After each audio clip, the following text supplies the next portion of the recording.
Cuando vemos al Ecuador de estos días, y sobre todo a quienes lo dirigen y lo gobiernan, desde el ángulo social, político, económico, cultural, moral,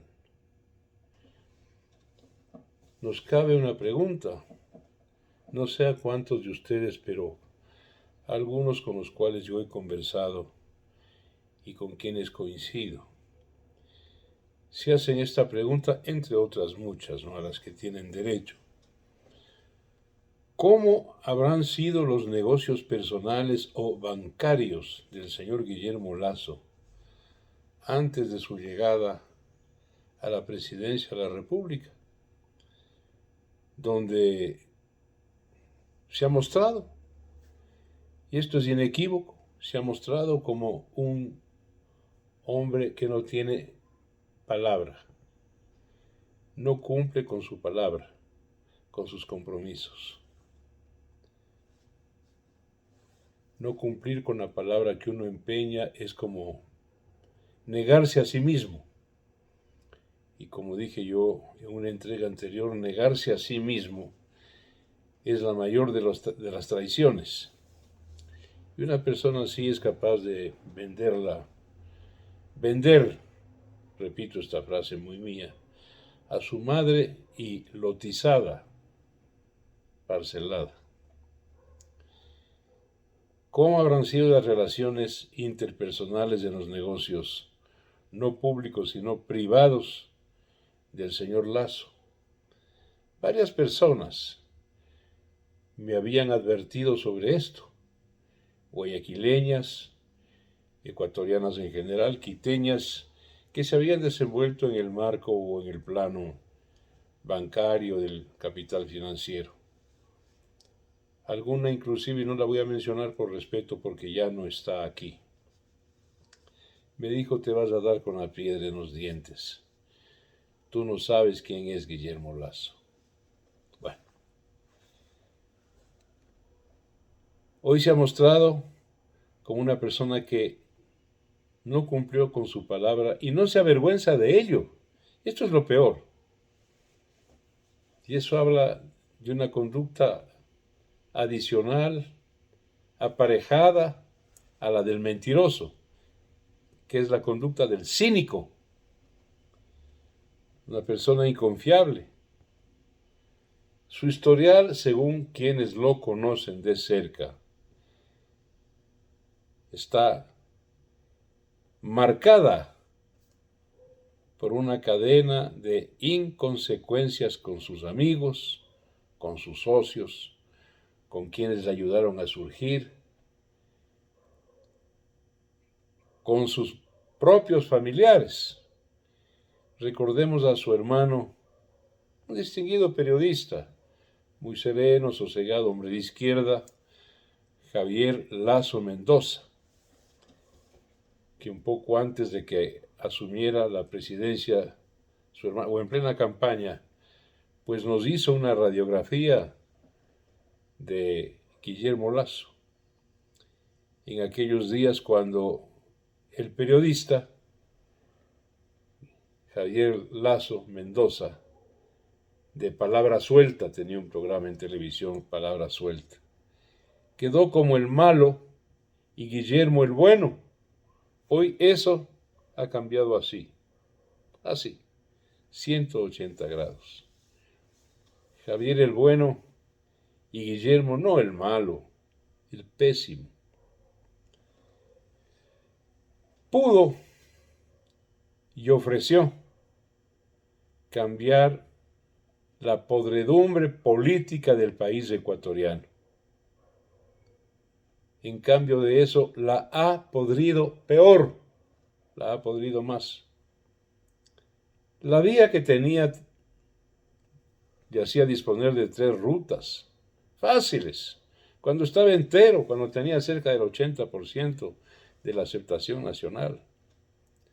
Una era la consulta popular, otra era el referendo, mejor aún, y había una tercera, la muerte cruzada. En las tres opciones que tenía el señor Guillermo Lasso, ¿quién iba a decidir? El soberano pueblo ecuatoriano, pues, que con un sí o con un no está por encima de las leguleyadas de los constitucionalistas y de los abogados mentes ratoniles, que sí se puede por esto, que el artículo, que no sé, que el inciso, que no sé cuánto. El soberano pueblo es el gran constituyente, pues.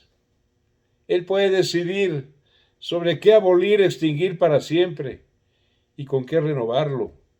El soberano, el pueblo.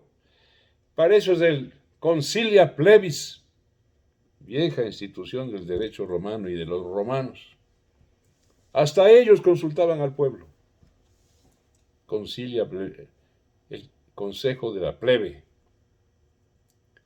Tenía estos tres caminos el señor Guillermo Lasso. Tres opciones, con el soberano apoyándolo. Y no tengo duda de que el pueblo ecuatoriano le habría respondido que sí, pero cuando estaba entero, pues invicto, prestigioso, cuando todavía el pueblo creía en él y que iba a cumplir con su palabra y sus promesas.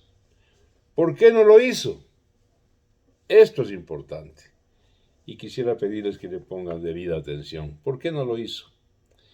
Pues porque se juntó con otro grupo de cínicos parecidos a él y con un pedigrí político y con un historial lodoso y negro durante la segunda mitad o el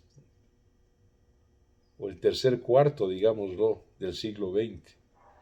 Los exdemócratas populares, exdemócratas cristianos, a quien los conocí de cerca y por los cuales profesé yo inicialmente un respeto, admiración inclusive, y poco a poco me fueron desilusionando, porque descubrí la sinuosidad con que actuaban, y no solamente lo sinuoso, lo culebrero, sino que en el fondo se habían convertido en celestinas de la banca, a cambio de huesos, de puchuelas, o algunos por convicción también, porque eran en el fondo no demócratas cristianos, demócratas populares, sino en el fondo eran conservadores reverdecidos, arribistas, algunos de ellos. Porque se juntó con ellos, y estoy más que seguro que uno de ellos, que es ese gallinazo amoral de nombre Jaime Durán Barba, que es un fulano que le pone cifras a sus mentiras, no entiende las matemáticas ni la estadística, pero les pone cifras a sus imaginaciones, y tiene una encuestadora, y es el culpable del fracaso de Macri en Buenos Aires. Por allá en Argentina no puede aparecer, porque le sacan como un poncho. Los argentinos son muy estetistas, ¿no? Y esto es una cosa negativa en ellos. ¡Qué collerillo!, dicen. Y esa es una expresión racista contra los indios. A este pobre Durán Barba le sacan con su cara de gallinazo, con un sombrero indígena y un poncho. Lo asume y lo interpreta como si fuera indio o indígena. Aquí eso no funciona, ¿no? Nosotros no somos racistas. Bueno, es obvio que le aconsejaron a Lasso, todos estos, que se quede con toda la institucionalidad de Correa y de Moreno para garantizarse un presidencialismo autoritario y abusivo, garantizarse, comillas, la gobernanza. Eso explica también que sus altos mandos, los de Lasso, estén plagados de correístas a esta misma hora. Explica además cómo y por qué el repugnante pacto de Lasso con Correa de los últimos días para liberar a Glass. Y ahora se dice, casi con seguridad, tengo informaciones desde Buenos Aires, y un aparataje de seguridad con helicópteros, fuerzas, qué sé yo, para la llegada, no del presidente de la República del Ecuador, Guillermo Lasso, que fue protocolario, con presentación de armas de las tropas, qué sé yo, en pleno aeropuerto, sino un operativo de alta seguridad con helicópteros aterrizando en helipuertos con un pasajero especial, Correa. Verosímilmente, Lasso fue a reunirse con Correa en Buenos Aires, bajo la madrina Cristina Fernández de Kirchner y Fernández, el presidente de la República Argentina, que le tienen desastrado a su país. Bueno, don Guillermo Lasso es un banquero, hoy lo sabemos, porque se ha mostrado, tenemos su radiografía, su tomografía, su resonancia magnética en términos médicos. Ya sabemos que es un banquero oportunista y sin reservas morales. Está feliz ahora mismo con la constitución de Correa, no tiene la menor intención de cambiarla. Está feliz y contento con el Consejo de Participación Ciudadana y Control Social, esa ignominiosa entidad fascista de Correa. Y feliz el señor Lasso, porque, en mi opinión, a lo que vino es a acrecentar su fortuna. Y va a lograrlo con sus huinachiscas, sus abogadillos, en quichua, ¿no es cierto?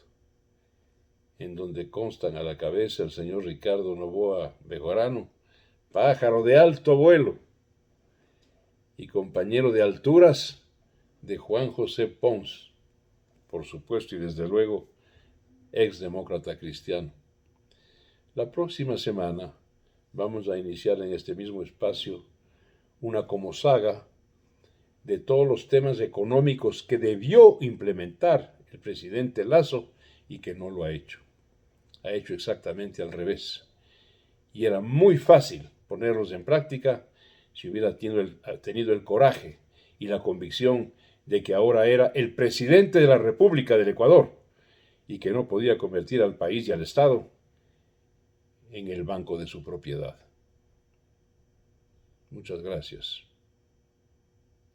Ustedes saben que aquí hablamos claro y no tenemos miedo de nada ni de nadie, no por valientes, sino porque simple y escuetamente tenemos las manos limpias. Y podemos decirle zambacanuta a quien lo merezca, como hoy día. Gracias.